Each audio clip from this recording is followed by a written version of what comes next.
Yo, Tiao, you see that shit? Yeah, the divas in the building. Bounce on them, let's get it. Yeah, divas. Shit. Did it, did it, did it, did it, did it, did it.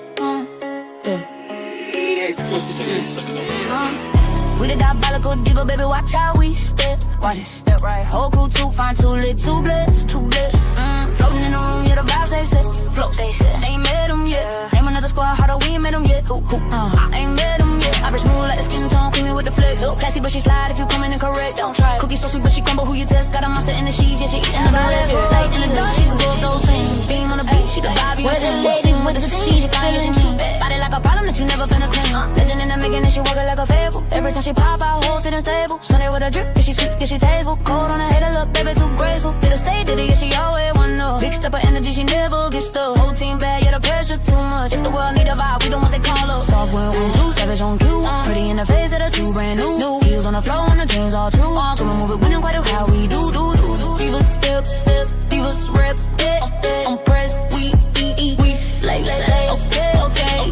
We the diabolical divas, baby, watch how we step. Watch it. Oh, cool, too fine, too lit, too blessed. Floating in the room, yeah, the vibes they like some better. We ain't met them yet, like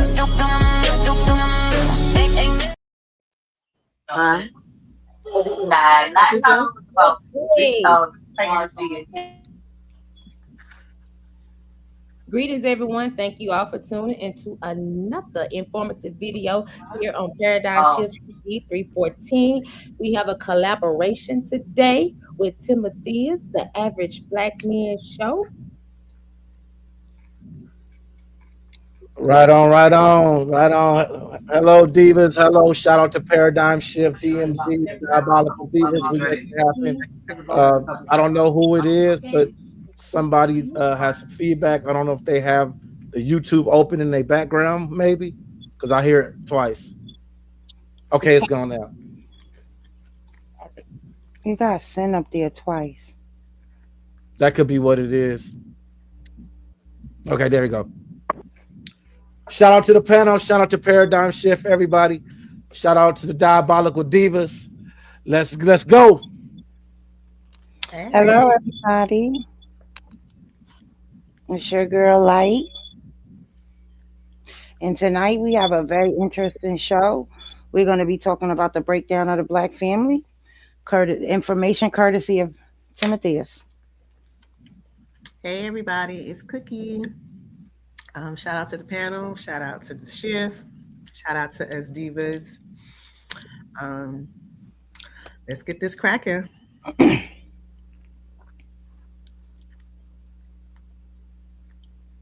Did it?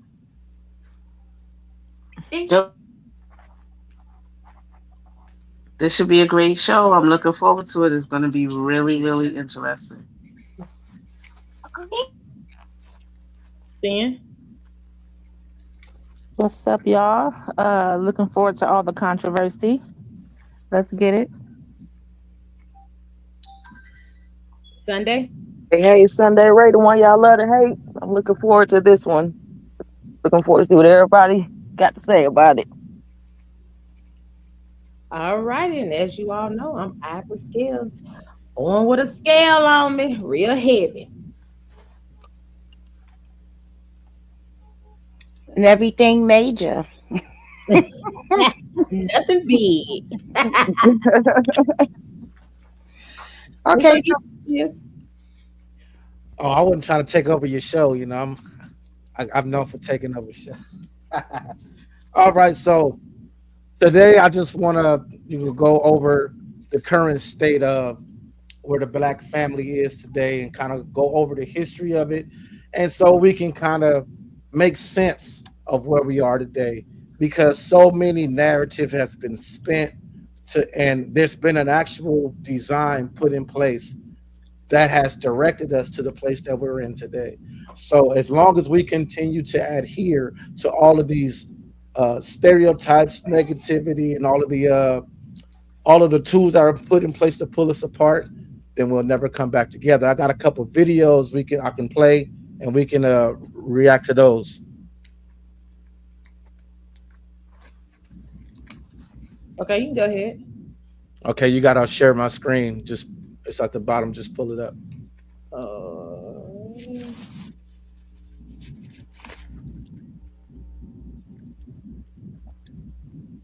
And if everybody can go on mute so the video play clear, please. The Untold Truth of the Black Family, the Moynihan Report. In 1965, a 78-page document titled The Negro Family, The Case for National Action, now famously known as the Moynihan Report, was released by the U.S. Department of Labor.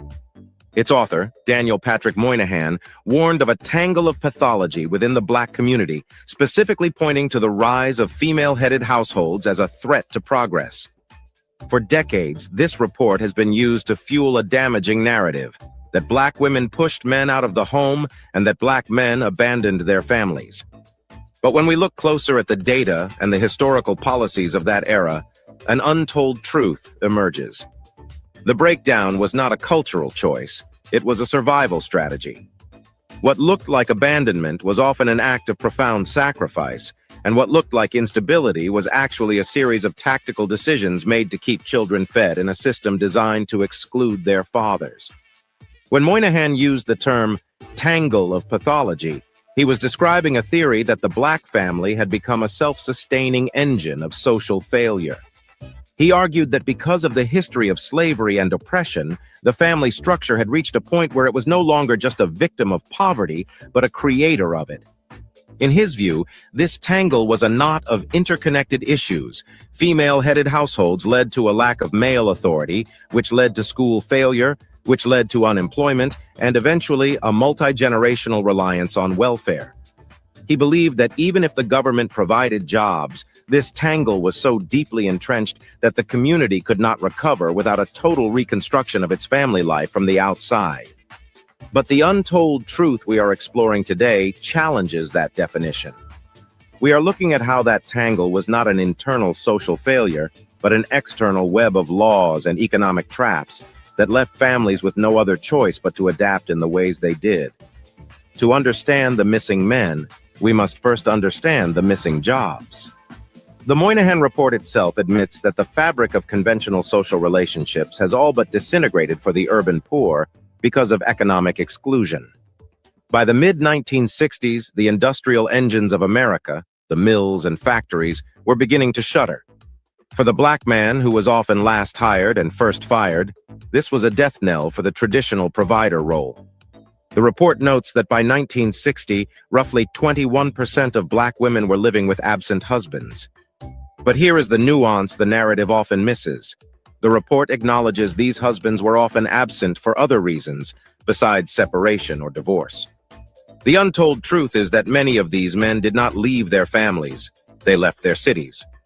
They migrated across state lines in a desperate search for work, sending money back home while remaining legally absent to ensure their families did not lose access to local aid. The report links these family patterns directly to migration. These men were not runaways. They were economic refugees within their own country.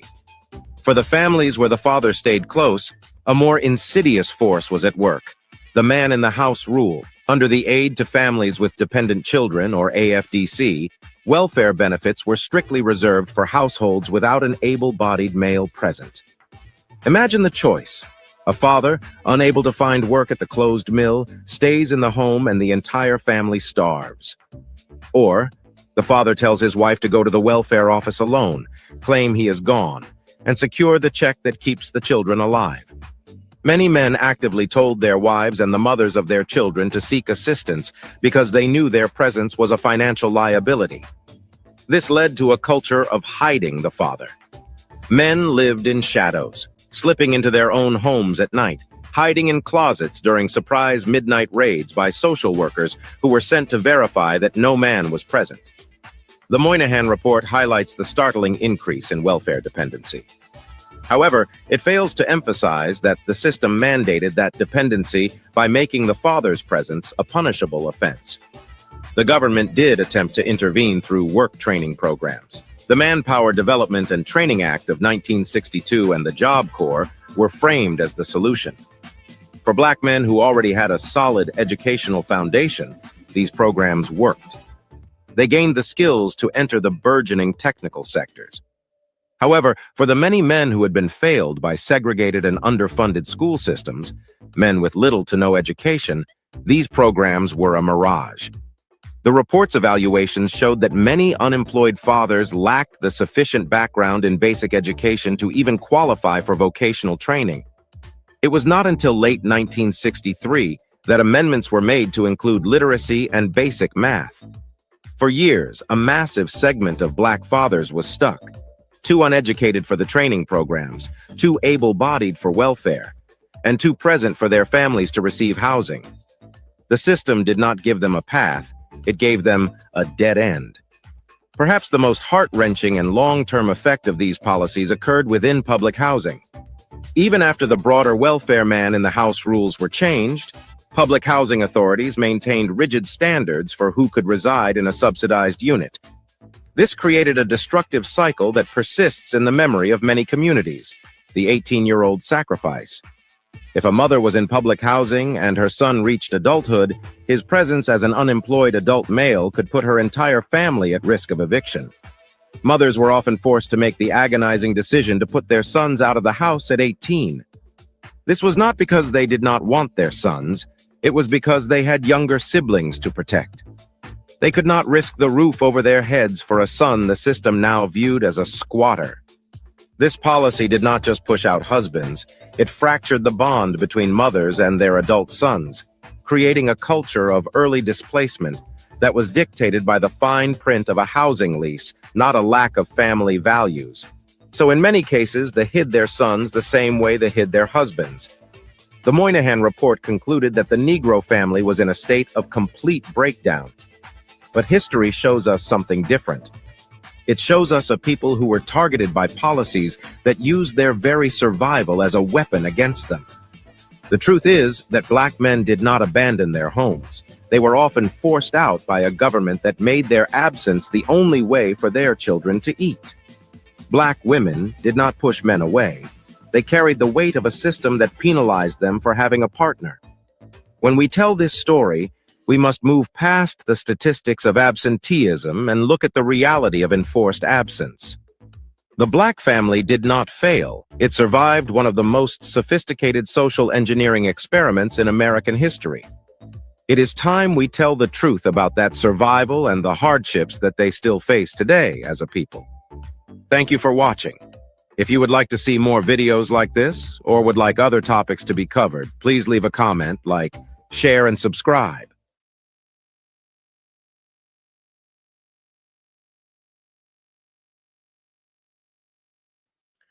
Wow. Right. So bombard me with questions as you can. Let me have it. Because the Okay. whole point of this was to show that, there's that narrative that gets pushed that the reason the black family is messed up because the women pushed all the men out, and women the ones filed divorce and all of this, and they broke up the black. It's like, no, that's not even what the real history is. Not at all. Not even close. And and after we talk about this video, we're going to bleed into how the crack era had an effect too. Okay. I never heard that the program was for the black men, and they ended up switching it over to the black woman because the women was more literate than the black men. Like, this is the first time I ever heard of that. Well, what happened was that they implemented work programs for fathers, like Timotheus has presented in the video. There was that percentage of fathers who were literate, and then there was a percentage that was illiterate. So if you look at the percentage of the fathers who were illiterate being larger, they ended up ending the program for the fathers and then shifting to the mothers to get them stable as far as childcare and being able to go into the workforce. But we have this thing on social media that they, oh, like Timothy has said, oh, they put these men out, and it was just men were being put out. But you gotta kind of ask yourself, Where did they go? If What? all of these men were homeless, where did they go? It was designed to put the black woman out. Mm, But okay. no, no, no. So what happened in the early beginning stages? Because people like to make the argument when I say like in social media, like Light was saying, in social media they like to pick this small window, like right after the crack era, and talk about like the effects of it today. They never want to actually look at the ingredients that went into the pot that made the dish that we're eating today, because Job Corps, all those work programs were made as the solution to get people off of welfare. Again, welfare was never designed just for us. We were just labeled the the people abusing it. You know, the welfare queen and all of that. We were just deemed the people that were abusing it. So we got to stop these black people from abusing the system. So, we're going to help them out. We're going to create jobs, training, and Job Corps. And as I wrote in the video, that worked for the black men that had educations, but for the ones that went to underfunded, segregated schools, all of that, it didn't work. It was a mirage for it. Was so they had to do what they had to do, and a lot of times what they did is they say, "Look, baby, they closed the factory right here. I'm finna go over here to Jacksonville because they got a new factory they just built out there. I'm finna go down there. I'm gonna get a job and I'm gonna send you money." Now, in a lot of cases, that was what they did. But I'm gonna just be 100% transparent. While he was living in Jacksonville, he would meet him a woman and have some more babies. So, you know what I mean? So it created this this chain that we live in now today.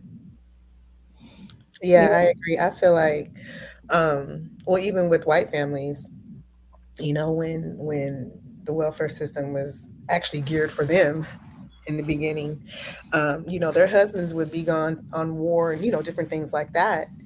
But that seemed to have been more glamorized and understood, right?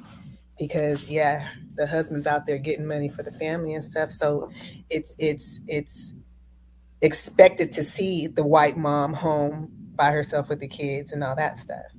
But it seems to be demonized when it's a black woman and a black man.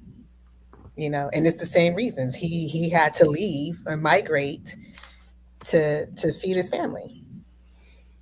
They never tell the story of the missing black men. Time Life magazine actually did a piece on it.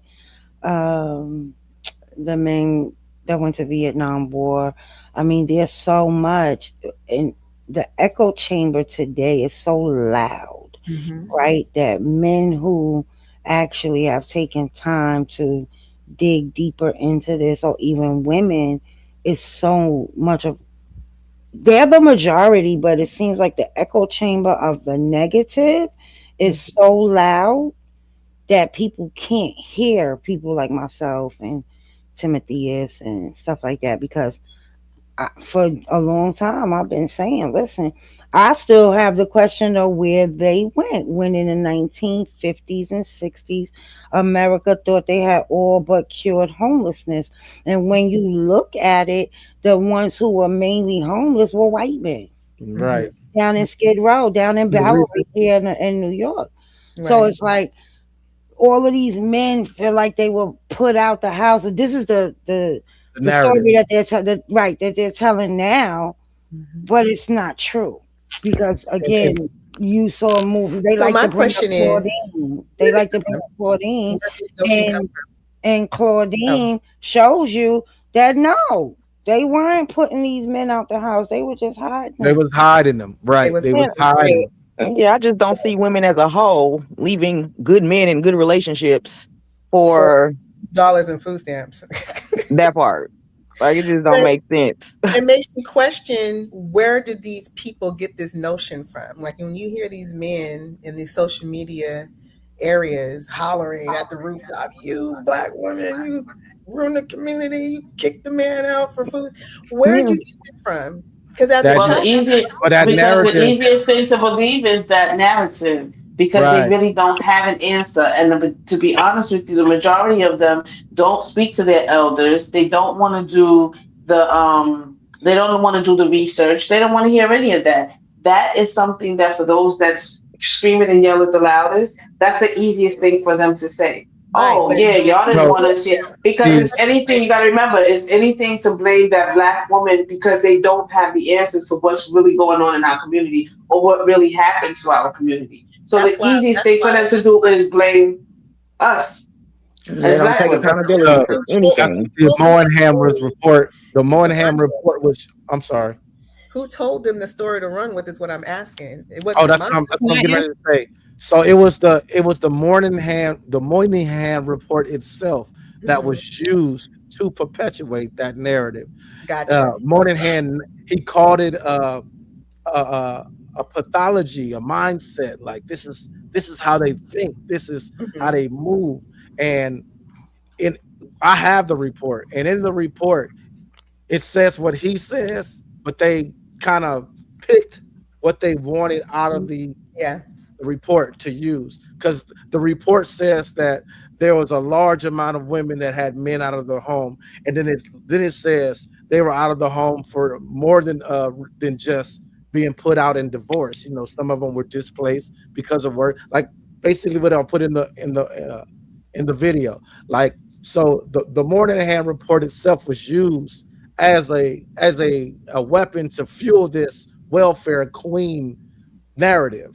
Mm, Mm. that's what Reagan did. Because Right. it was nothing more than an experiment. It was a science experiment for the pale man, and Right. we are discussing his experiment. Hmm. Well, it's interesting you said that, Ivory, because Moynihan actually studied the Irish because it happened with them first. And that's how he was able to come up with this whole report because it had already happened with the Irish. And I Right. think that's a Just studying different groups of people. But mhm. when I was watching the video, I was getting nothing but a experiment from them interviewing the people. Like everything that came along with it's just an experiment. They're always experimenting on us. And It's It's absolutely, medically, it's it's absolutely economically, they're always doing that to us. something I wanted to point out that I guess we'll touch on later, Timothy, is in another video, is that they always go back to this no fault divorce thing, right? But at the same time as no fault divorce was happening, the end of shotgun weddings were happening. So the that's no fault divorce. That's actually a video I'm working on in the background now that touches on shotgun marriages and how it influenced the policy for no fault divorces, and how that also gets used as a narrative to say, women break up the home. Look at the divorce rates at 70-80%, always initiated by the women. But it's like, again, like I just mentioned with the Moynihan report and how the current state of the black family is today. No, everyone wants to look at the finished meal and not look at The the preparation. ingredients that went to make this meal. Because even with the no fault divorce, like um, shotgun marriages created as many probably more unhealthy households than they did healthy ones. Because let's just be honest, we're all Agree. of sound mind, and we understand that if you were 15 and you was being sneaky and hot in the ass and got pregnant, and your little boyfriend was 15, neither one of y'all was ready to get married. Nope. Neither y'all wanted to get married. Y'all was scared. But you're gonna make a legit, and that's another thing for the men that always want to make the narrative that it's the woman's fault. When the fathers were present, it was the fathers saying, "You gonna marry in my daughter and make my daughter a legitimate woman." It was Mm. the men forcing the marriages, and those fathers came and did that, and now you have two individuals getting married that may not even really like each other. They kids, they just might have messed around and got pregnant. Now boom, they're in a relationship that they don't want to be in, and that leads to an entire relationship built in resentment. Because here, and that messes the kids up because now Mhm. you got two parents that resent their kids because had your little ass not been born, I wouldn't have had to be stuck with this Mhm. motherfucker. You know what I Mhm. mean? And Mhm. they get the beating on them kids. Then they fighting, the kids watching them fight, and kids are sponges. They grow up and this is what they see, and then they believe, oh, well, this is what a household is supposed to be. Right. Then they go Mhm. to school and they talk to their friends, and their friends got the same thing. Mm. My parents, my father used to hit my mother. I come from that, so I get it. I lived it firsthand. Mhm. So, and this kind of bleeds in because we all 70s and 80s. We lived through the crack era. We're gonna get to that, but yeah, but that's another thing that led to those no fault divorces is that a lot of women and the men, they just don't talk about the men. A lot of women and men wanted to get out of those unions because they never want to be in the first place. The only pushback that a lot of the men got from it is because of the responsibility that was attached to alimony and child support. And that's an argument they still fight and complain about today. Mhm. I don't understand why that's even like Old a enough big to deal get because divorced, they should be married. Old enough to procreate, they old enough to be married. You know what you was doing. But go ahead. I'm sorry. yeah, but I just think that you can't force people to be in a relationship and you're creating toxic environments for children. I get what Mhm. you're saying. I understand what you're saying fully, Ivory, but if it's going to be a toxic environment for children, that's not good for children. Yeah. That's where Yeah. the overratedness of two-parent homes come from because it's like if you watching both your parents fight and bicker and beat each other up every day, like what good is it to have two parents in the home? You see what I'm saying? So And not only that, just because father's not in the home does not mean the child doesn't have two parents. Like exactly a healthy co-parenting relationship is better than a toxic relationship or marriage or whatever. right. And then Because when you, now let's just be honest. Now you go to jail now fighting in front of your kids. I know in Florida you can't even cuss in front of your kids. In Florida you Florida? can't even smoke cigarettes in your car with your kids in Oh there. yeah, I know So that. yeah, it's like it's things are being brought to the attention of these agencies and stuff to where that's toxic for children and it's affecting children. I mean, like Tim said, they're sponges. They know y'all don't like each other. Kids know more and see more than we think they do and stuff like Hmm. that. So the yeah, whole It's gonna cigarette be a thing is cycle. wild because even here, if you have to take your child to the hospital and there's anything that identifies secondhand smoke, you can be arrested, yeah. or if not, social services is called. So, Hmm. and I think that's cool because we came up, we was a generation of kids. They smoke cigarettes in the same room as us. And blew the smoke in your face. Well, I didn't experience all that, but No, but yes, they did. it Like they happened. It did did. They happen. they Yeah. smoked cigarettes. They still, and I mean that might have even been up into the '90s when then parents started understanding. Okay, this secondhand smoke is not good for my kids. But Hmm. yeah, but I can't wait to get into the second part of this thing with Tim because another thing that they don't talk about is that the with the start of the crack era, it even brought the marriage rate down even more. It made it decline even more. So this whole everything it's the woman's fault. It's the woman's fault. It's crazy. Mm-mm. Also, just because statistics ain't even right for real anyway. Because just because they're not married, it doesn't necessarily mean there isn't a two-parent household. People are cohabitating and not married with their Right. children. It's still See, and a considered lot of They single think moms. being a single mother is supposed to a hurt That some. lot whole of category a needs to lot be of the revamped because statistics, my relationship status should skewed. not depend on my parenting status. Me being single or not has nothing to do with me being a parent. Like my kids have two parents. Well, single So Well, parent means nothing. statistics get You're just not skewed. married in for a They tax skewed bracket. it. They skewed it. My voice, y'all know I got my teeth pulled. They skewed. Damn. Skewed. They I like skewed puberty. people skew the statistics purposely to make their point. I gotta change my voice like this. They they they manipulate the stats purposely to make an argument for the purpose of talking points. Right. So, Yeah. you'll hear the talking point made that, you know, uh black only one in four black women to get married. But when you look at the statistics are broken down into age brackets, you Mhm. know, and the age bracket from 18 to 24, yes, they're not getting married, they kids.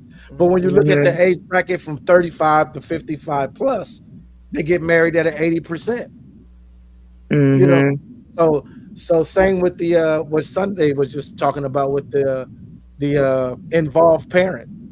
The statistics show that of all fathers of every racial demographic, black men are the most involved fathers. So that goes. So the whole narrative of they don't want to take care of their kid. They don't want to. Black men are the most active and most co-parent Mickey Fickies in the game. But I think also, Timothy, is I think that And step parents. when you talk about that, right, I think we need to be listening sometimes because we know a bunch of women who these fathers aren't around. So we need to be listening. We need to be understanding both sides of the narrative, right? Because I mean, it just is what it is. Now, today, I'm starting to see the younger boys, like, 19, 20, 21, maybe 25. They are more involved. They are definitely involved. I see them. They be having one baby to the chest, strapped to the chest, the other one in the stroller, or Mhm. they picking them up from school, or they're taking them to school. Like these younger guys are actually, because they came from a two damn near two generations of fathers who basically disappeared either through death or incarceration. So they don't want to be the same way with their children. And There's that, and then they also, like you said, they're two generations in of being conditioned to believe that child support and all of that is such a burden and a hindrance. So they like, I don't want child support, so I just okay, let me get the baby. you And think so? Because a lot of them are going to court and putting themselves on child support before the mother can do it. oh, okay, well, yeah, well, you talking about like the 1920? You talking about this brand new generation? Right, that's what I was talking about. Okay, This brand new generation okay, of you're young not talking. Okay, I'm talking about the dudes that's like, I don't want to pay child support, give me the baby, and then go drop the baby off at grandma's Which house. is crazy. That's At the pure mama house. bitterness. Exactly. It's crazy. Okay, so we talking about two different people. Yep. So y'all want to touch on this more? Y'all want to go on to the next video? Let's get the next video going. All right, Ivory, go ahead and share the screen, please. Miss Ivory. Have a scale. Since All right, Ivy got jumped out the womb with a scale. right, because mute up so the video will be clear, please. When you take a look at the modern landscape of the black community, you will see a series of normalized tragedies. You see the single mother household not as a problem, but as a now normalized standard. You see the absentee father not as a missing part of the family, but as a statistical expectation. You see a multi-billion-dollar rap industry that glamorizes the very drug blocks and gang wars that took fathers and sons out our neighborhoods. To the people outside looking in, this looks like a cultural choice. It looks like a community that simply stopped valuing the stable nuclear family. But that is the ultimate deception. What looks like a current problem is actually the toxic, long-lasting aftermath of a war that started 60 years ago. And it is still damaging both the people's health and their communities today. The comfort with fatherless homes, the acceptance of the hustle, and the trauma bonding of the streets are the survival mechanisms of a people who were chemically and legally targeted. We are living in the legacy of the crack era, but that era did not start in the 80s. It started in the jungles of Vietnam. To understand why the black family is in its current state, We have to go back to the moment the American government turned the black soldier into a drug addict and the black neighborhood into a profit center for the deep state. The dismantling began in Southeast Asia. During the Vietnam War, the United States military operated as a state-sanctioned drug distributor. This was the first wave of trauma. To keep black soldiers functioning in a war many did not believe in, the Department of Defense issued over 225 million tablets of Dexedrine and other stimulants between 1966 and 1969. These were high-potency pep pills designed to override the human need for sleep and the human instinct of fear. When the soldiers crashed, the military handed out barbiturates to bring them down. By the time high-purity heroin appeared in the Golden Triangle, the American soldier was already a chemical slave. The CIA, through its shadow airline Air America, provided the logistics for the opium trade to flourish, supporting anti-communist warlords like Vang Pao. While the soldiers were in the foxholes, the CIA was ensuring the poppies were harvested and refined. By 1971, 15% of U.S. servicemen were addicted to heroin. When these men returned home, they did not return to the provider role. They returned as broken, addicted men to cities like New York and Chicago that were already being stripped of industrial jobs. The 1970s heroin epidemic, fueled by kingpins like Frank Lucas and his cadaver connection, was the testing ground. Lucas bypassed the mafia and used military channels to bring blue magic heroin directly into Harlem.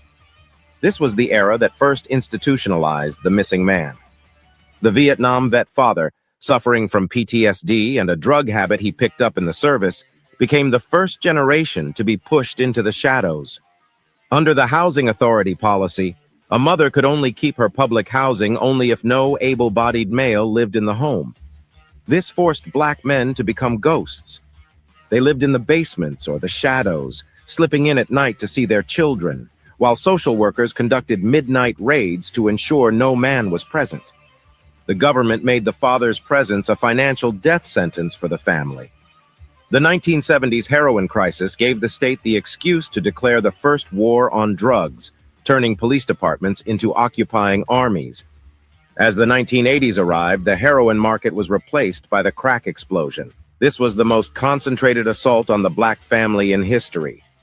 The CIA, needing to fund the Contra rebels in Nicaragua after Congress cut off their funding, utilized traffickers like Oscar Danilo Blandon. Blandon flooded Los Angeles with cheap cocaine, which was then funneled to Freeway Ricky Ross. Crack was the perfect weapon of mass destruction for the family. Unlike heroin, which sedated the user, crack was a hyperstimulant. It created an immediate short-term rush that required constant, desperate need for money to sustain. It brought women into the drug trade and drug use in record numbers, leading to the mass expansion of the foster care system. The Crips and the Bloods, once neighborhood sets, became militarized franchises.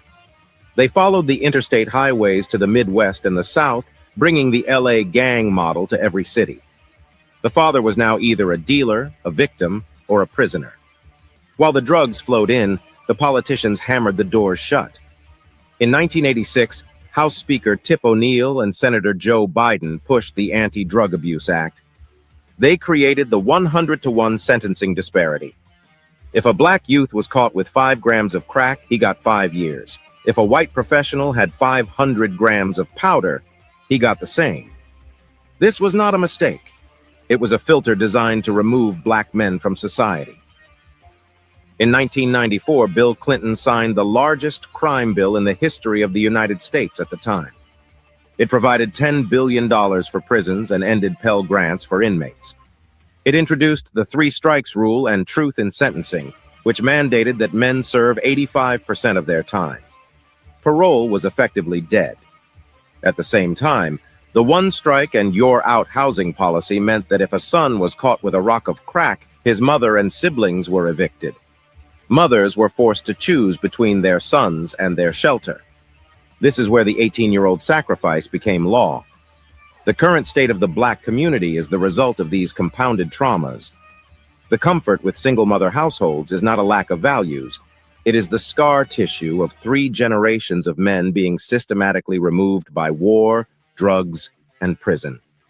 The gang culture we see today is the evolution of young men seeking the protection and brotherhood that the state-sanctioned removal of their fathers denied them.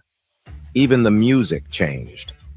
The soul and funk of the 70s, which spoke of love and revolution, was replaced by a rap culture that by the late 90s was increasingly funded by the same corporate interests that benefit from the prison industrial complex. The hustle became the new religion because the legal economy had been closed to anyone with a felony record, a record that the 1986 and 1994 bills made nearly inevitable for young black men. The black family did not collapse. It was dismantled piece by piece by a government that provided the drugs, militarized the police, and built the prisons. Today's statistics are not a reflection of black culture. They are the final report on a 60-year experiment in social destruction. Thank you for watching. Be sure to like, share, and subscribe and leave a comment.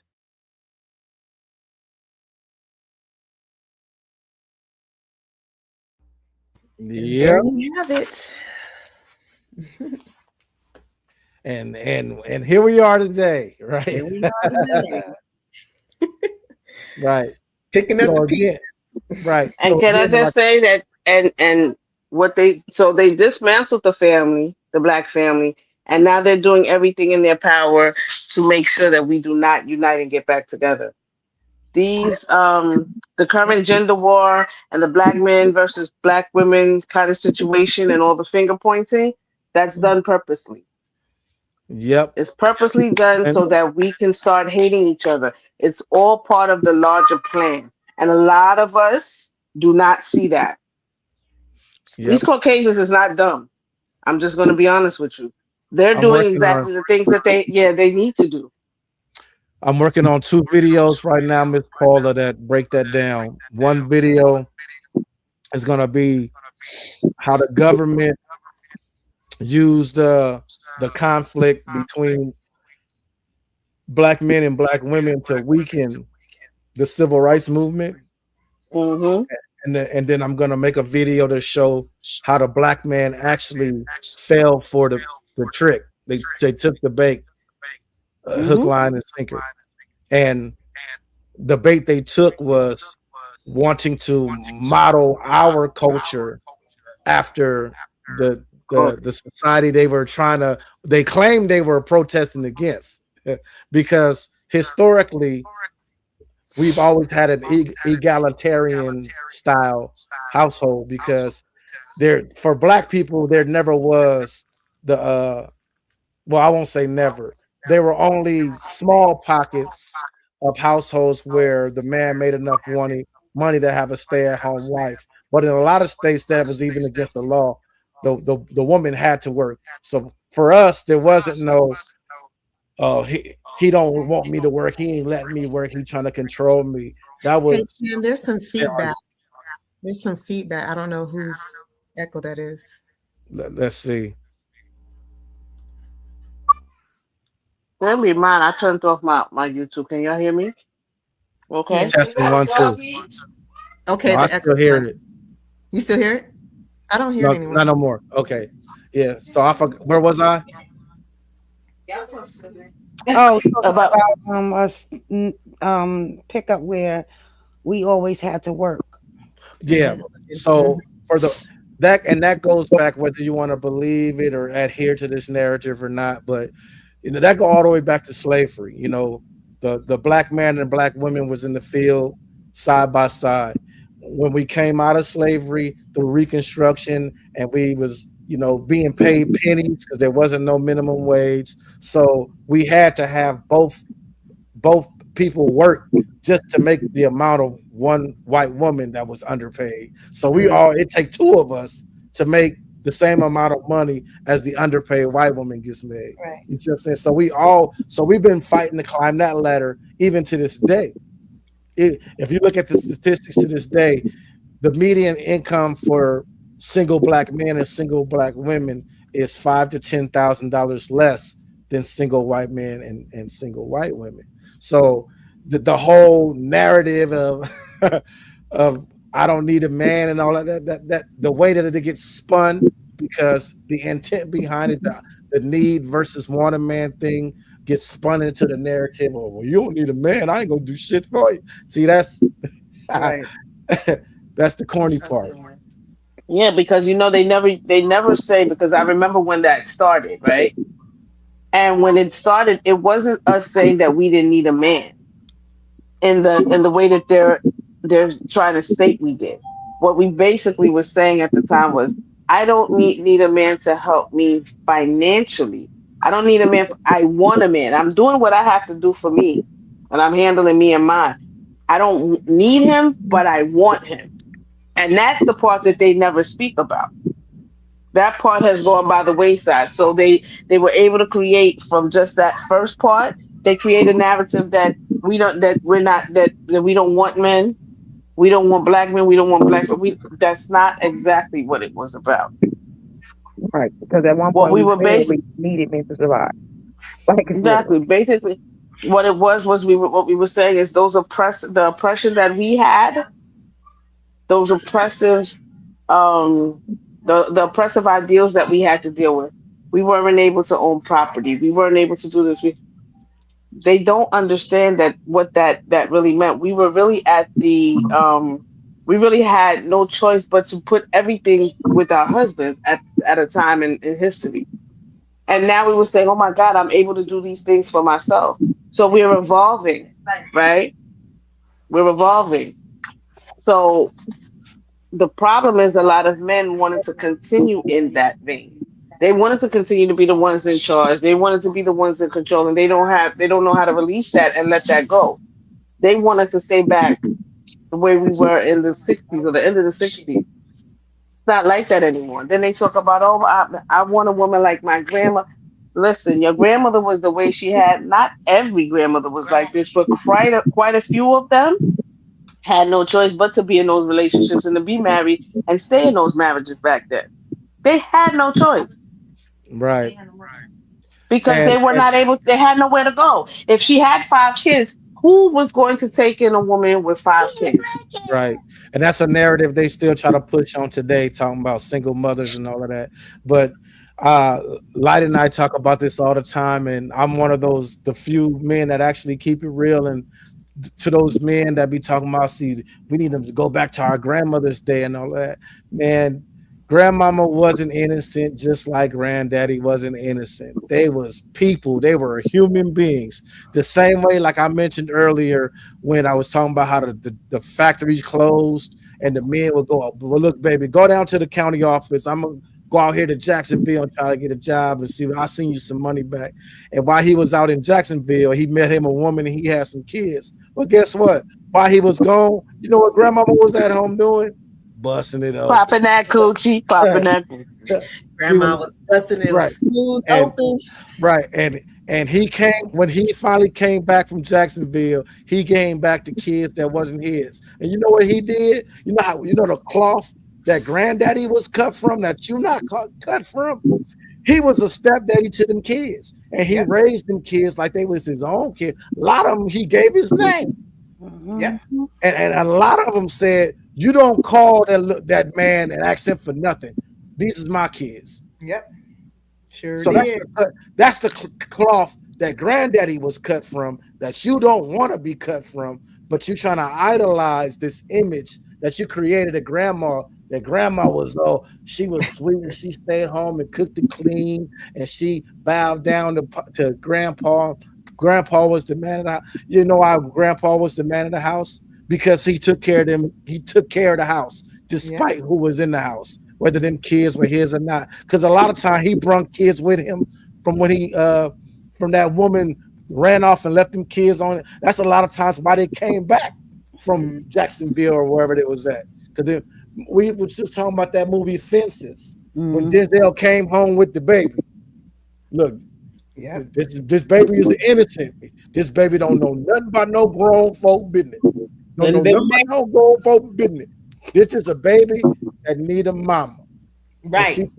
And she took that baby and said, okay, this baby got her a mama, but you a man that ain't got no woman. And did she divorce him for everybody that said that they left and pushed him out in divorce rates? No. Grandma stayed. Y'all better know what y'all talking about when y'all make these Sure topics. did. They Cause they don't just, they don't know And what they're talking about. They don't know. Like Ivory said, this was 60 years of an experiment. And Mhm. at some point, you know, when we talk about the civil rights movement, when we talk about the civil rights movement, black women were pulled in two directions.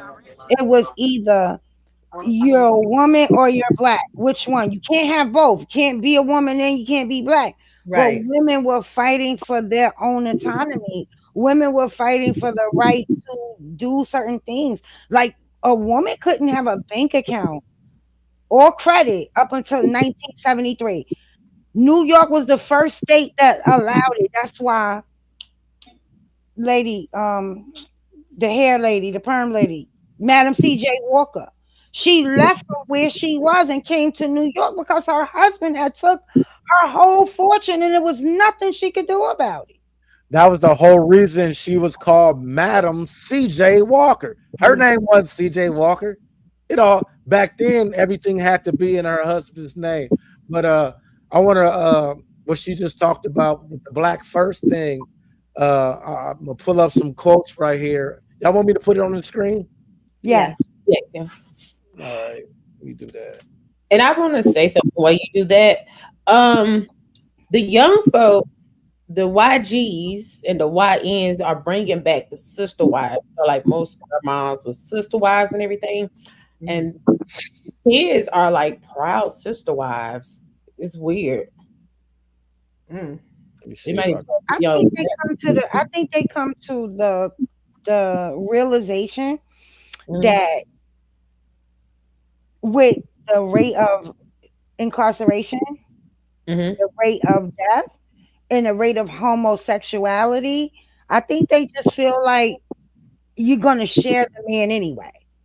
Mm-hmm. So it's better to share the man knowingly than unknowingly. I kind of understand it. Not that I can be a part of it, but I understand it, and I think that's probably what they're thinking. And maybe we should talk to some younger people and see why they are going back into adopting this mindset. Mhm. Not letting me zoom in for some reason. I feel like they convince people that it ain't enough men to go around. There we go. Well, I All right. mean, It's part of it. we just had a study, right? That it said what 48% of the men are gay. Wow. Yeah. yeah, Right. we They just don't had take a that very into account. interesting conversation about that today, didn't we? Yeah. All We're right. losing So, our men so this to is from men's asses. Strongburn Institute, where they were talking about. Here's some citations of how they pushed the black first. So the warrior versus the queen rhetoric, and these are quotes in the 1960s. Many leaders of the Black Power movement used language like returning to tradition to justify the subjugation of women. And Mm. here go, I can't pronounce this person's name. It's the founder of Kwanzaa. So the dude that made up Kwanzaa. What makes a woman appealing is femininity, and she can't be feminine without being submissive. Okay. And this go back to 1960. So that's what I'm saying. A lot of this rhetoric is not new, not at all. Uh, Amiri Baka, we help the black man by being his helper. We are his inspiration and his comfort, but never his equal in the struggle for leadership. Like they've been arguing this for years. 1967 Black Power Conference. Uh, what is this? The revolution was repurposed to promote black family growth, essentially urged black women to stop giving birth control and focus on breeding for revolutions. That's what the men were saying. Y'all need to stop taking birth control and start breeding, having soldiers. We need more soldiers. That's No. crazy. Yeah, Michelle Wallace was in No, 1978. don't skip past that. I want you to see that the script connection. Okay, This this highlights debate. The government wanted the movement to focus on controlling women's bodies rather than dismantling the state. right. Men took the bait, believing that power meant controlling the The womb. Yep. Yep. And it goes on and on. Oh, they use the church, Ephesians. They use the church during this Wives. era. The black male ministries increasingly leaned on epistles. Wives submit yourselves to your own husband. Mhm. They framed the strong black woman not as a survivor of slavery and Jim Crow, but as a Jezebel figure that was destroying the black man's ability to lead. They used the pulpit to say that the only way to get to God's blessings for the movement was to put the family in order, putting the man at the head. Yeah, so The three-way hijack. What a sad mindset to have. where we at? Y'all don't see us on the screen? Am I tripping? No. I don't see us. No, I don't see us on the screen at all. What you did, Ivory? You done something. There we go. You on mute. You talking, you on mute, Miss Ivory. Oh, I said I had zoomed in on your PowerPoint. Oh, okay. Yeah. Yeah, but yeah, like I said, I got a video on that coming. I got a video on how everything that was just mentioned in Stromberg was used and weaponized to turn the men again. Like the crazy thing in these last few weeks that I've been putting these videos together, what it was glaring for me personally, because I'm reading it. What's glaring for me is that the gender war was hijacked from black women by white women. The whole wanting to be autonomous because they wanted to, believe it or not, they had white women that were envious of black women because they felt like black women had room in their relationships that white women didn't have in theirs. You know, and this is just them from being on the outside looking in, like, well, she cussing her man out in public, and and she get to do it, and she running things, and she get to go to work, and they looking on the outside looking in, so they're not knowing that there's a lot of the same issues because that man may or may not be abusive to her as well. So, but once they linked together and got the movement going, that's when they said, you know, well, boom, boom, bang, and then they got the whole CIA involvement. That's a whole nother thing, though. But the whole thing of it is that when the gender war itself was created, its initial focus was to break the black family because J. Edgar Hoover and somebody else, they had made a whole Centro Pro team, and their whole thing is the greatest threat to American security is the unification of the black community. And so, huh? I think Somebody's background. but yeah, Timothy, is you 100% right. And then when we got, so heroin was the only drug that took the father out of the house, right? But crack came in It took both. both parents, and crack was like overnight, like literally overnight, like overnight. I was there for it.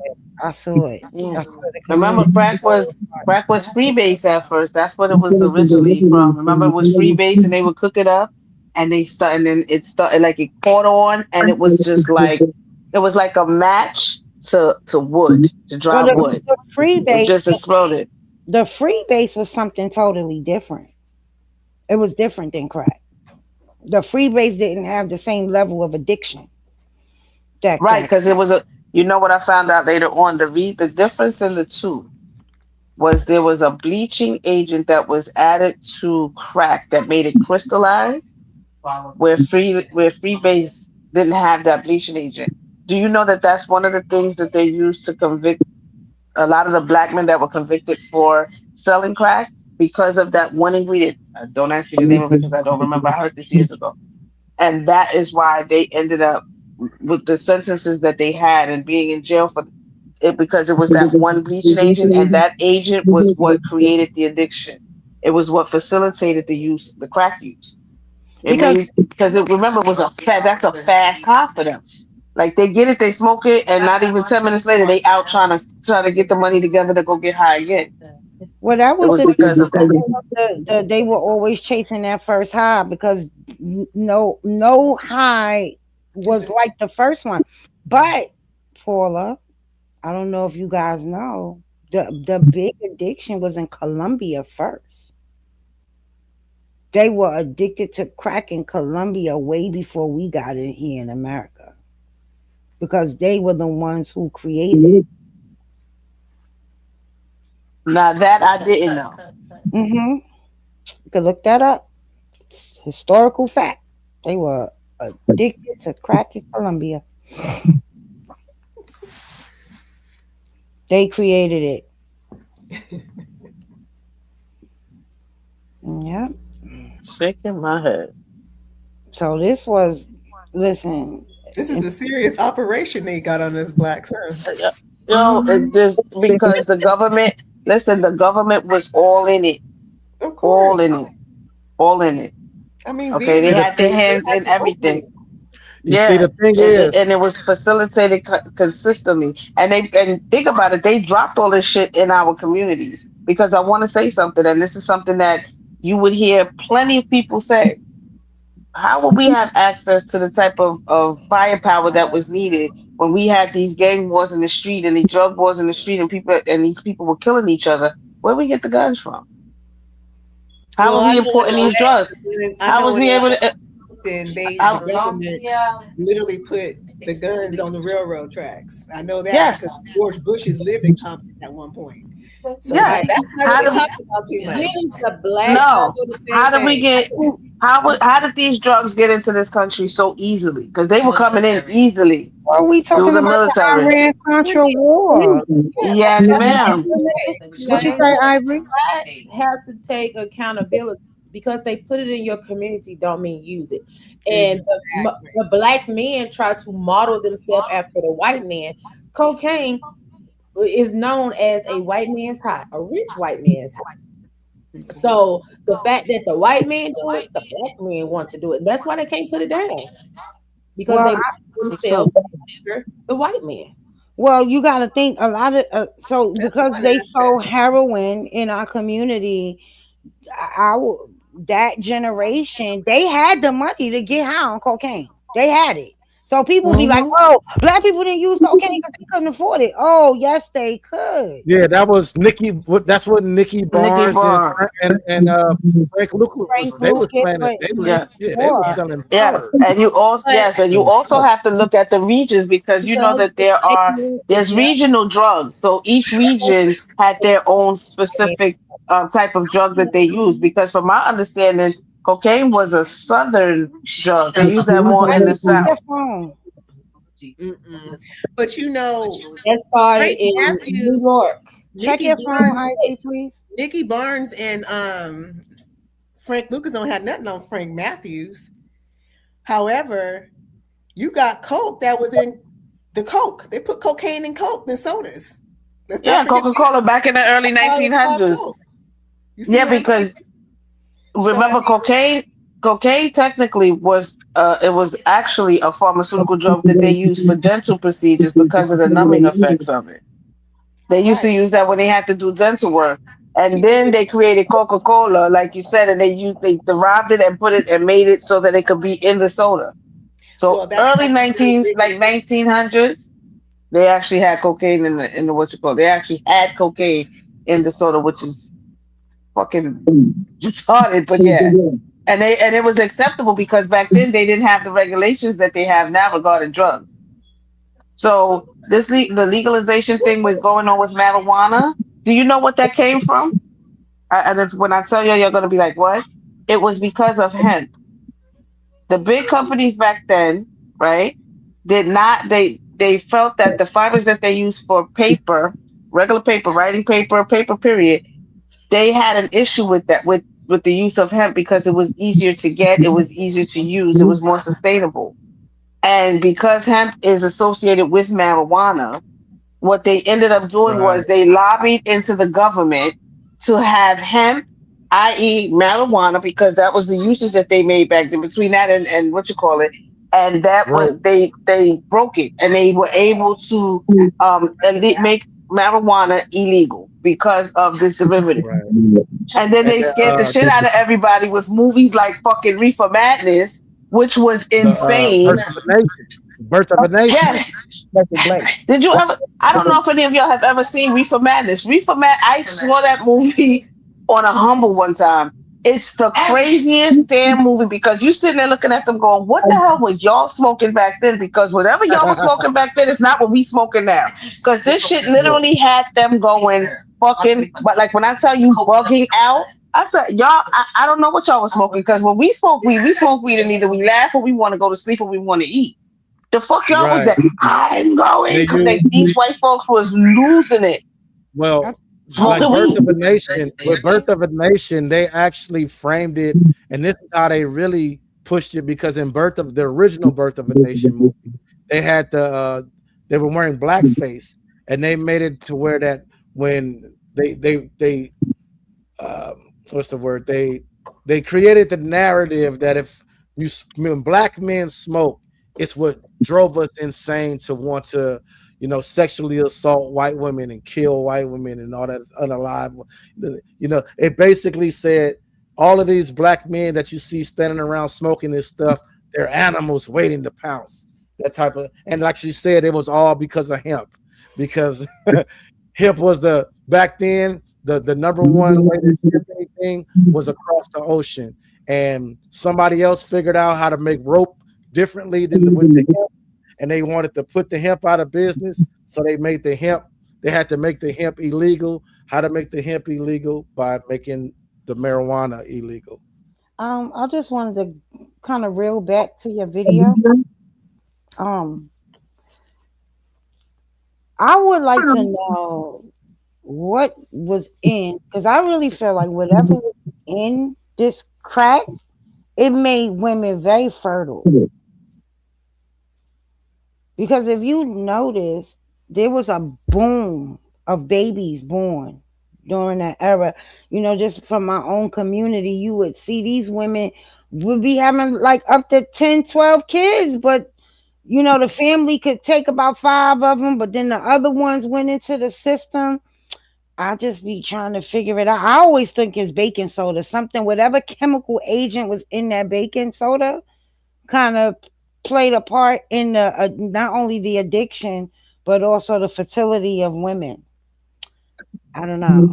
Tennessee, they just high and inhibitions lowered and weren't preventing it So, like they I mean, that's possible, right? That could have played a part, but the way these women were having babies after baby after baby after baby, I feel like there was some type of chemical, whatever's in that baking soda. And when I started thinking that when the dude made that song, Baking Soda, I got baking soda. I'm like, could it have been whatever chemical agent was in the baking soda?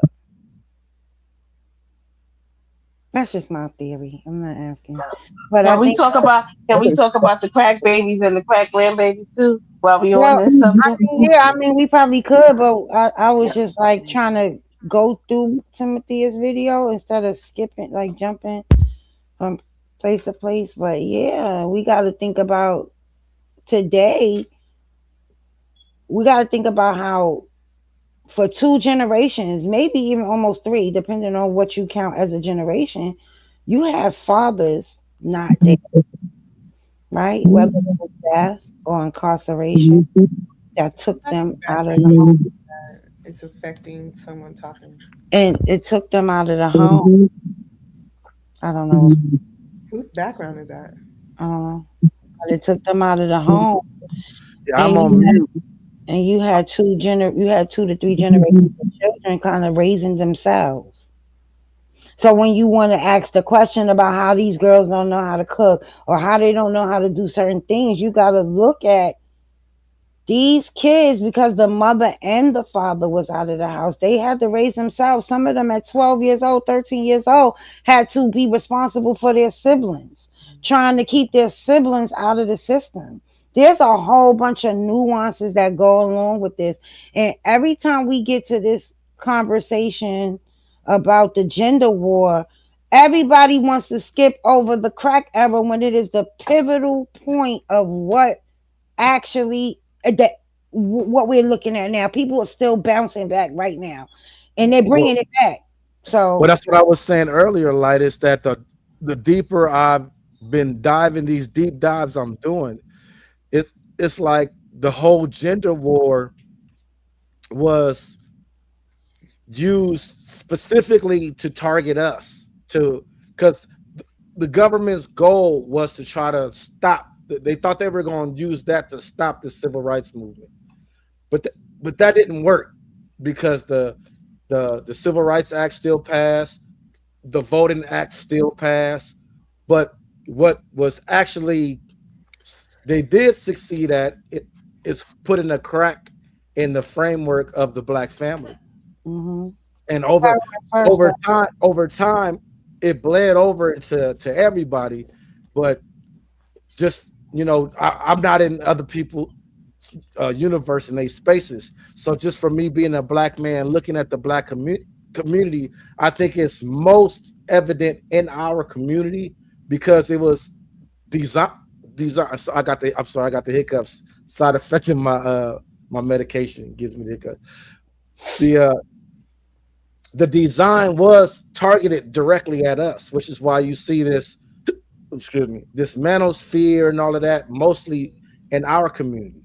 but the manosphere and the men going your own way and all of this stuff, these are white organizations that black men follow. Like they try to say we followed the feminist movement, which is bullshit. If they excuse my language, if they go and do some history, they would see that these women absolutely attached themselves to what we were fighting for. But Yep, some black women. these manosphere and this men going your own way and all of this stuff. These were white organizations that black men follow. These white men had an issue with their women as well. I say this all the time, and people get mad at me, but it seems like You gotta fix your headphone. Whatever you got going on Sunday, you gotta fix it.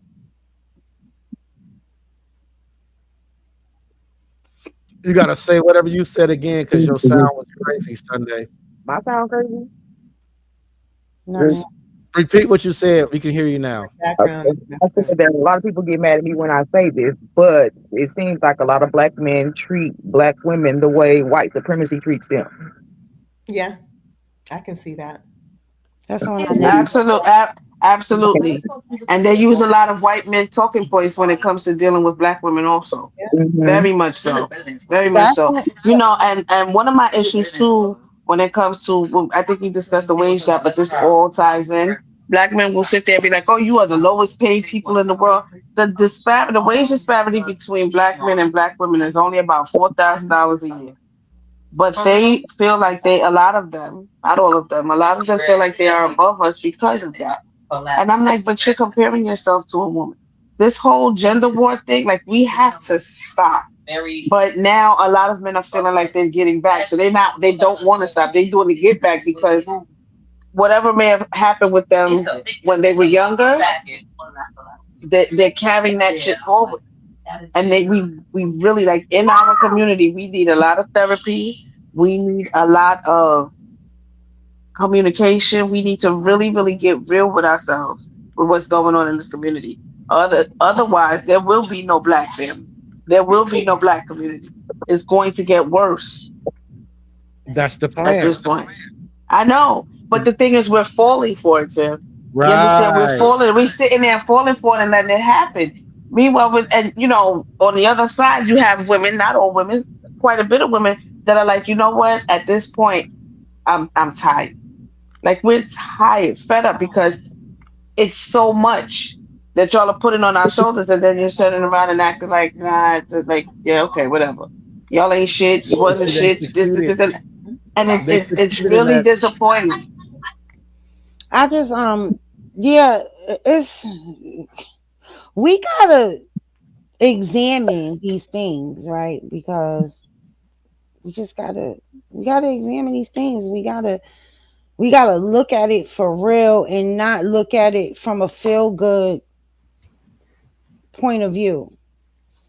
Right? We have to I see, oh, black people shouldn't do a lot of things. People shouldn't do a lot of things, but it happens. But how do we deal with it?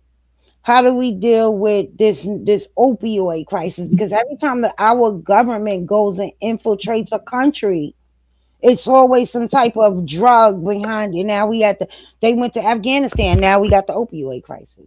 We ain't even good fresh out of crack, and now they implemented the opioid. Now they bringing the crack back. That's Hmm. crazy. But you ready for this, light? Let me tell you how things have changed. How you see things somewhat changing a little bit, I right? don't see You, I, that do change. you did you ever see that they used to play at night mainly the commercials for rehab that they used to have? There was a white doctor that used to come on. You know he was a paid actor, but they would talk about opioids, opioids, opioids. I watched how that commercial, how they changed that commercial. Because the commercial used to have maybe one black person in there, maybe one or two black persons on there, if they had any opioid commercials about it at all. Now all of a sudden, I don't know if it still comes on, but I remember seeing it. The whole commercial from beginning to the end was nothing but white people, and they played it very often, especially when I lived in Connecticut. They played it very often because now more of these drugs are starting to come into this country, but they're affecting their kids, their people, their family members now. So now they're like, oh no, we have to fight this. We have to fight this. But when it was us, they didn't give a shit. They still No, And I'm gonna tell they you where start right. They they didn't never give a give a shit. shit. have They right. They didn't. And you started. know and let me tell you, they would put these fake ass drug rehab programs, right? In the same fuck this is how this was psychological. They would put the fucking drug rehab programs in the same fucking neighborhoods where the drugs were sold. Fucking drug dealers standing outside of the fucking drug rehab programs. Every block, every day. So you go in trying to go get rehab, you come outside and these niggas is actually, yo, I'm saying, yo, let's take a walk. I What? don't think the rehab was made um Us.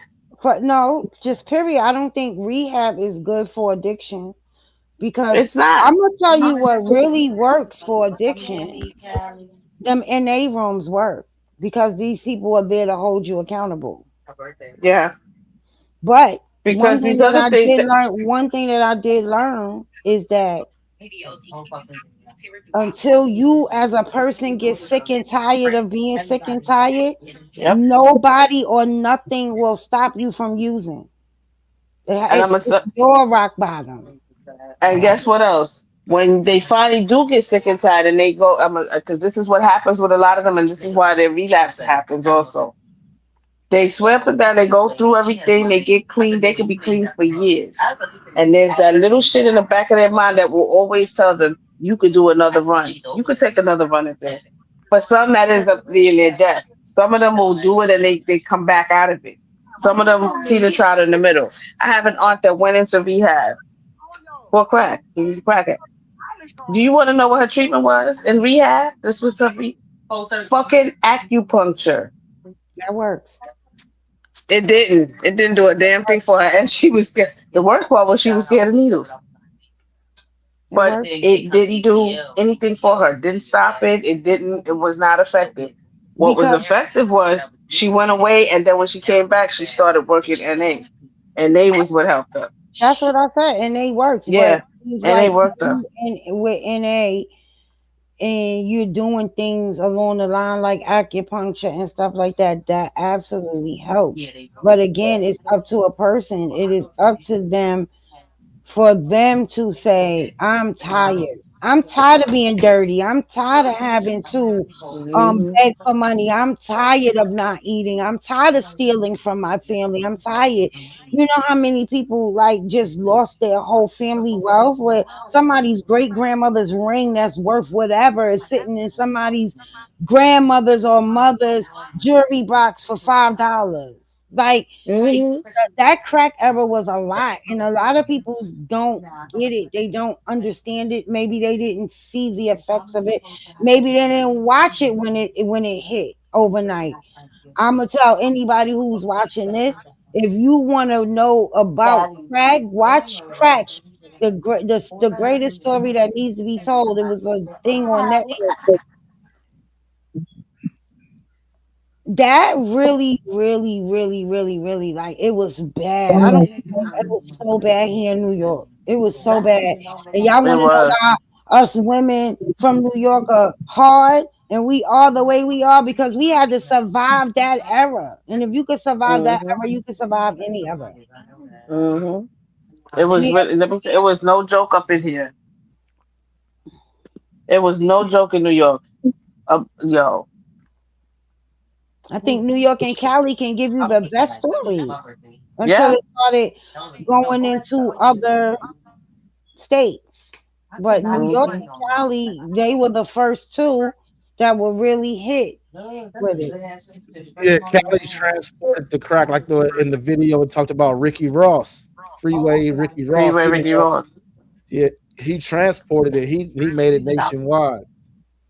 The movie Snowfall, It's they even loosely though based on him. it's loosely based on him, Yeah, it's loosely the based. series.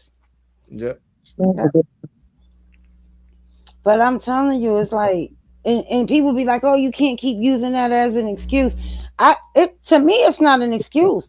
To me, it is a picture of what happened, why we're still in the situation that we're in, why there's so much hate for black women. Oh, y'all did this, y'all did that. But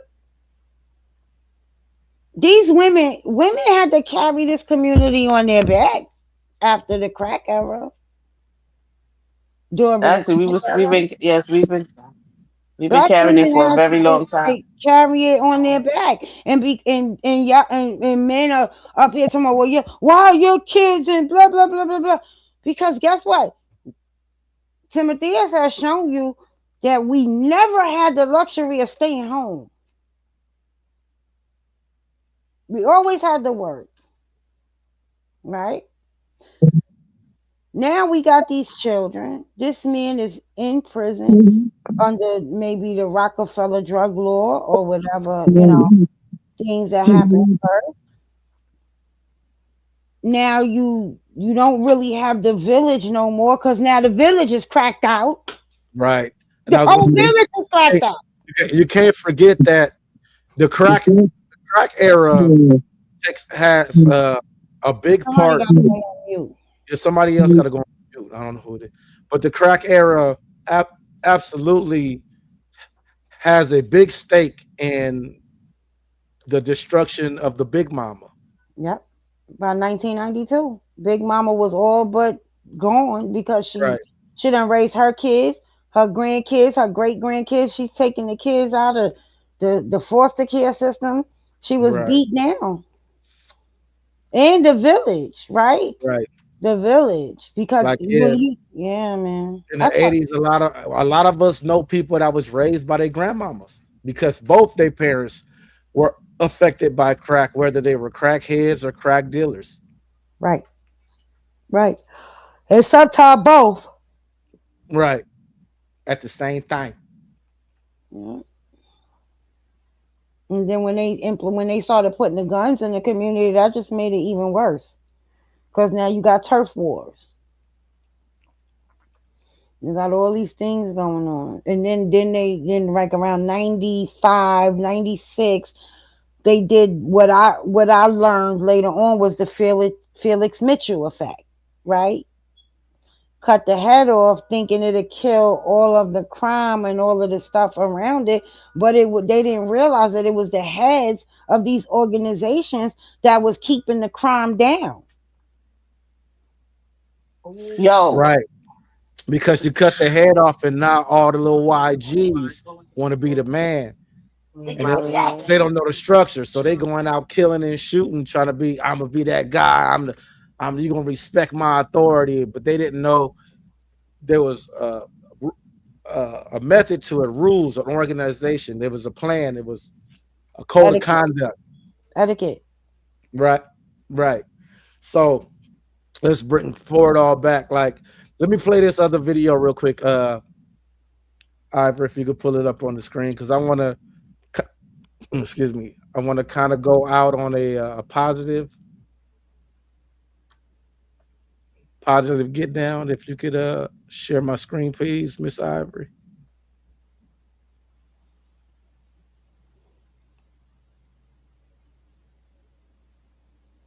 Ivory Scales. Yes, sir. Could you share my screen, please? Yes. Gotcha. All right, because yeah, I want to tie all of this back in together, but I want to end it on like a positive note. A family doesn't have to live under one roof to raise a successful child. What matters most is that both parents show up. Co-parenting isn't just about splitting weekends or exchanging drop-offs. It's about teamwork. Even when love ends, the responsibility continues. When both parents stay involved, not just financially, but emotionally, mentally, and consistently, children benefit in every way. They feel valued. They feel supported. They do better in school, have fewer behavior issues, and grow up with a stronger sense of identity. It's not always easy, schedules clash, emotions flare, life gets messy. But showing up anyway? That's what separates broken homes from strong ones. Two parents. One goal. Raise a child who knows they're loved, seen, and guided by both mom and dad. Because when co-parenting is done right, success isn't split. It's multiplied. Please like, share, and subscribe.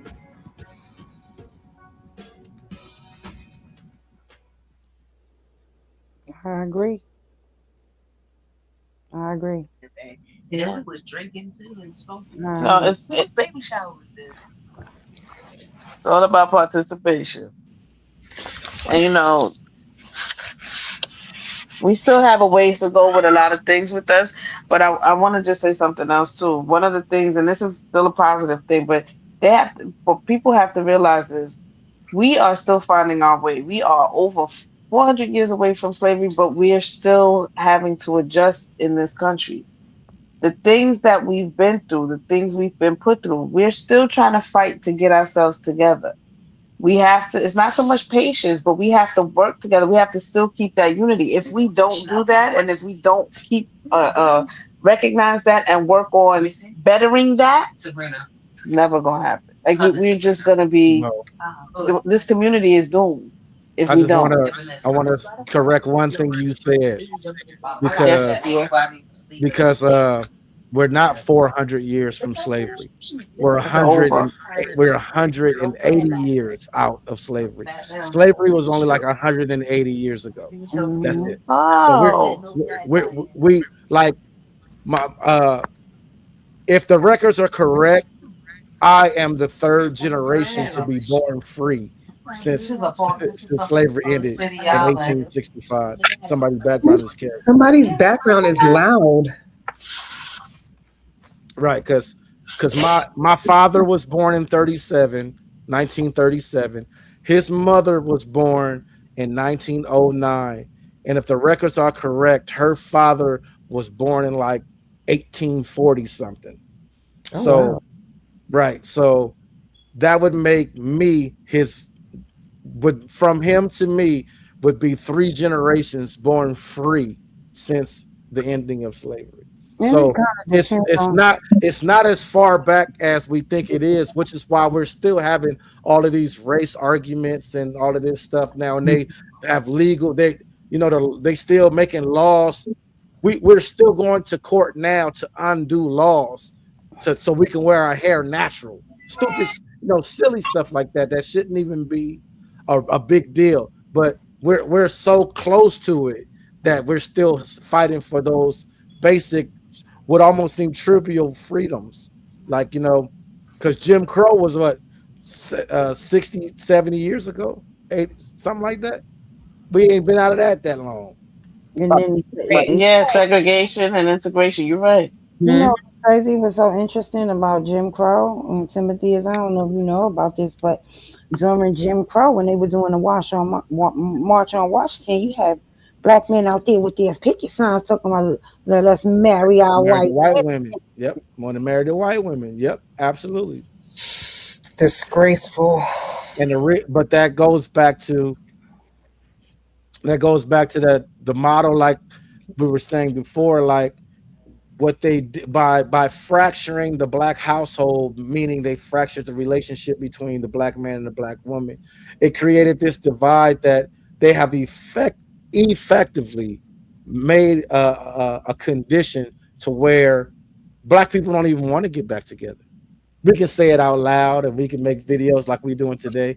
But there's a lot of people that's gonna watch this video and be like, "Oh, yep, they right. That's true. That's true. That's true." They're gonna turn it off and they're gonna go with a significant other that is an other, and and this gonna go in one ear and out the other.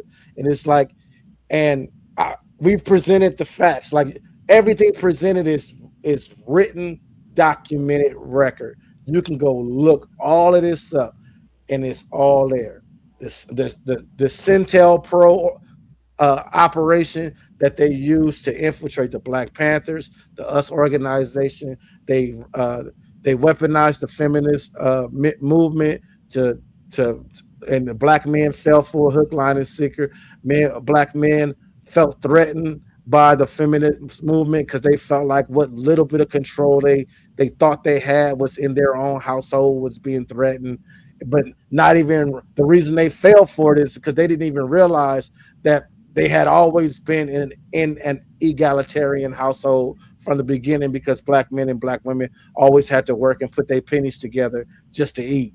So and fast forward to 2026, and we're it's just talking points from people that's never experienced the stuff that they claim that they want. It's people, the whole shaming tactic of marry before you carry. Like, well, bro, if they if they did that, you wouldn't be born because your mother was a single mother. Like, what are you talking about?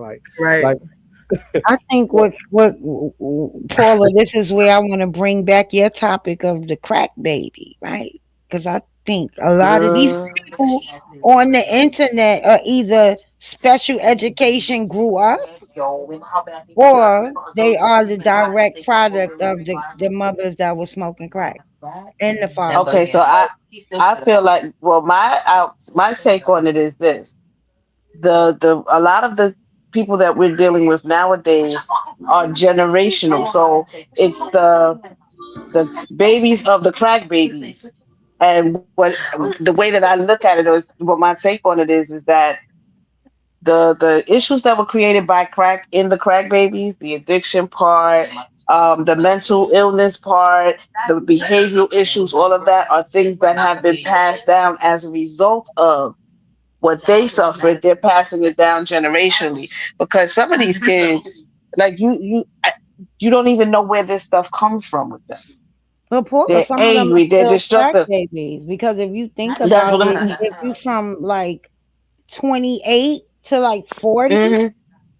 Yeah, those are still crack babies.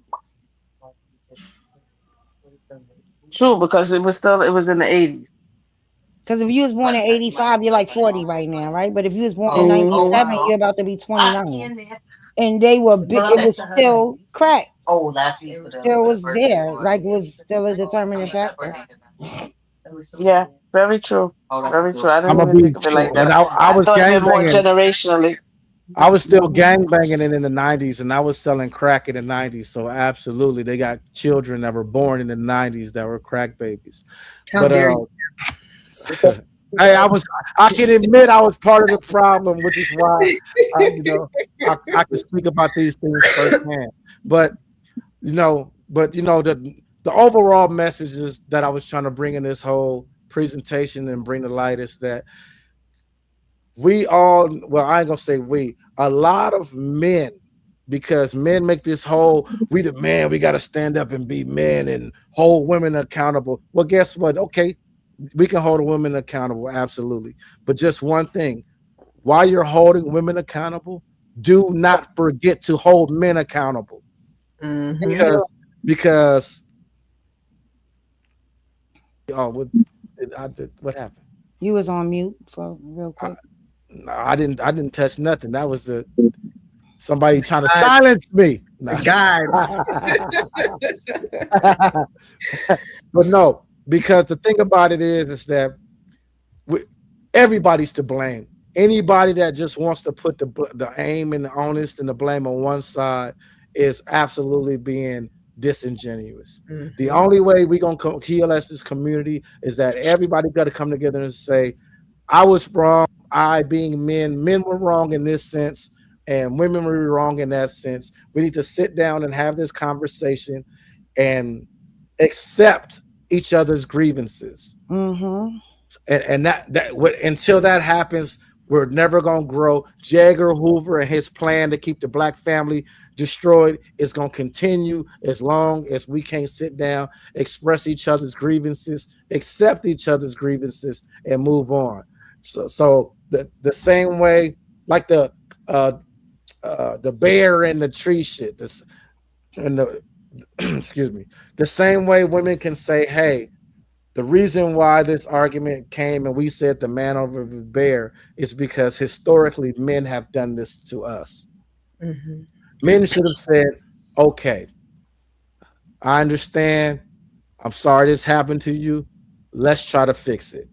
Boom. That should have been that. And then men's rebuttal shouldn't have been a rebuttal. It should have just been the other side of the conversation. Well, hey, when you behave in this type of way, in this type of way, it does this to us. It drives us to have high suicide rates. We don't feel we need more emotional support because as kids we were never taught how to be emotionally intelligent. We were taught that as boys we could never be human, and so we don't know how to express ourselves a certain way.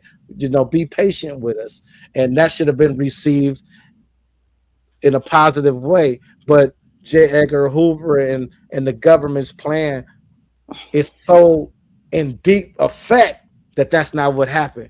Oh, and you're gonna pick the man over the bear, but ask the bear to help you change that tire on the side of the road when you get a flat. You know what I'm saying?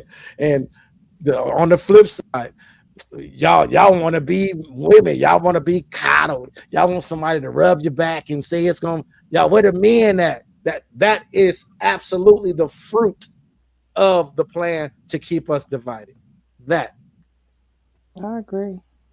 Can I say something too, Tim, in regards to that? What you're saying is 100%, but you know something? We also have to recognize that we are not monoliths. And part of the problem is that, this is not on one side, this is on both sides, right? We end up encompassing everyone instead of saying there are some. And I say this all the time. Those words mean something. You can't say, well, women are this, but you don't know every single woman, right? You can Right. say the women I've dealt with, the women I've been around, there are some women I've seen, there are some women, some women. That's more acceptable. And I think when it comes to things like that, we'd be more accepting of that. Same thing with men. We can't say all men because we don't know all men. But what we can do, and I think a lot of us have tried to start taking steps to do, is to not say all men. We will say some men. We will say these men that I've been around, these men that I've seen. We can say that, and that kind of what we do that in an effort to make it more digestible, so that so it's more acceptable. You understand? But do you know, even sometimes when you do that, people are not willing to accept that. You understand? They're not willing to accept that at all. And it's really sad because what we need in this community is we do need accountability, but we also need compassion. And we need to understand what the other person has gone through and the things that they've gone through, not constant finger pointing. And that's part of the problem. We point fingers, not just men to women, not just women to men. We all do. We point fingers at each other, right? And that's not going to facilitate a conversation. All that's doing is facilitating blame. And blaming and shaming don't work. That's never going to bring us back to unity. Okay. It's we've been on here for about an hour and 45 minutes, 39 minutes. If we guys, you want to go around and give out some closing statements, I guess we could start with Wild Yam. You first. Another awesome show. Tim, this was a great with you. I really enjoyed the conversation and the subject topic.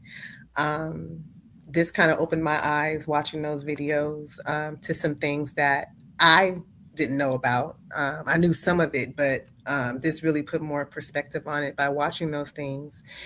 Um, and I think just moving forward, honest conversations need to be had. And like Tim said, we need to listen to each other's grievances and just try to mend the fences and move forward. And just stop with this false rhetoric and narrative to tear each other down. And that's all I have. Sunday, you got something to say?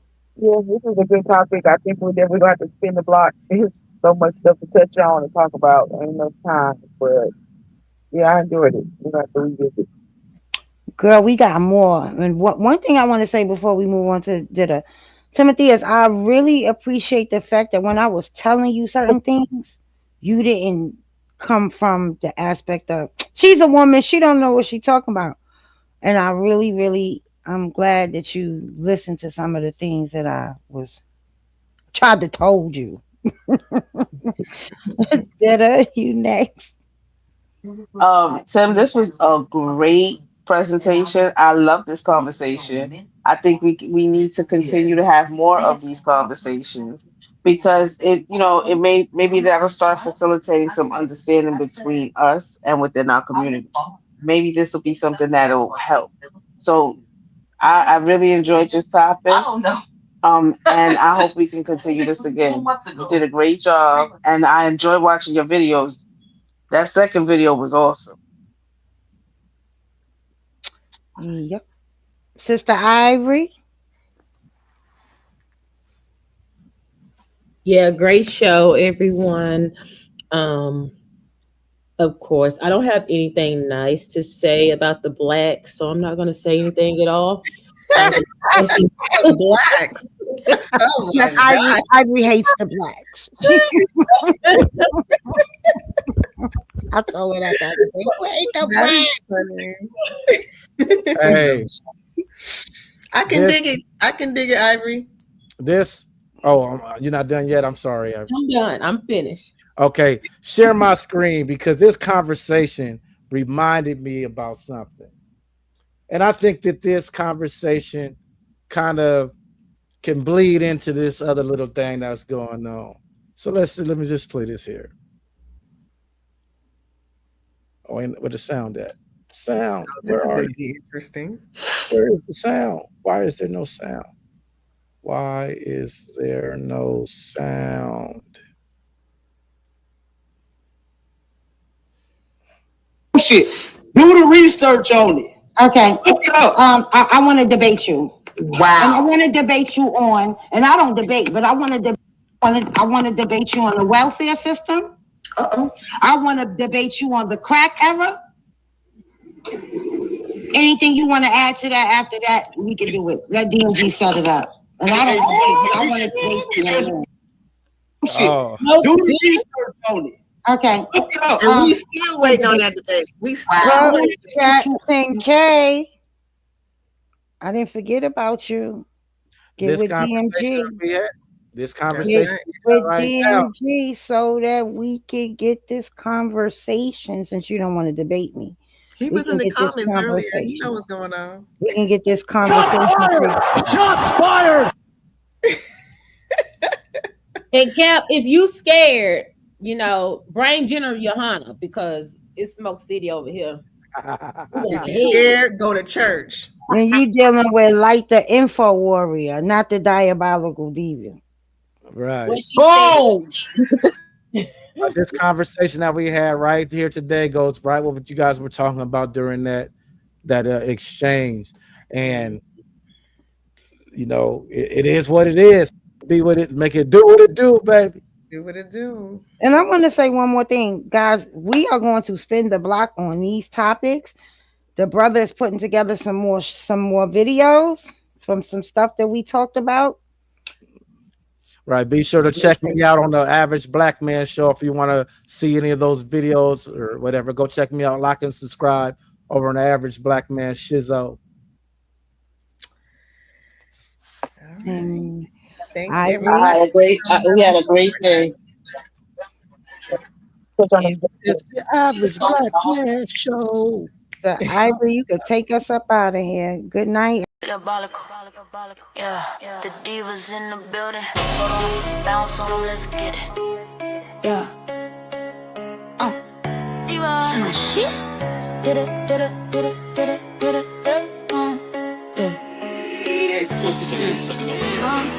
We the diabolical diva, baby, watch how we step. Watch it, step right. Whole crew too fine, too lit, too blessed. Floating in the room, yeah, the vibes they set. Float, they set. Ain't met them yet. Name another squad, how do we ain't met them yet? I ain't met them yet. I be smooth like the skin tone, creamy with the flex. Classy, but she slide if you come in incorrect. Don't try it. Cookie so sweet, but she crumble. Who you test? Got a monster in the sheets, yeah, she eating the bread. Like in the dark, she can go those things. Beam on the beat, she the vibe, you sing with the 16. She fine, yeah, she mean. Body like a problem that you never finna clean. Legend in the making and she walking like a fable. Every time she pop out, whole sitting stable. Sunday with a drip, yeah, she sweet, yeah, she tasteful. Cold on her head, look, baby, too graceful. Did a stay, did it, yeah, she always wanna. Big step of energy, she never gets stuck. Whole team bad, yeah, the pressure too much. If the world need a vibe, we the ones they call us. Software on two, savage on cue. Pretty in the face of the two, brand new. Heels on the floor and the jeans all true. To remove it, winning quite a how we do. Divas step, divas rep, on press.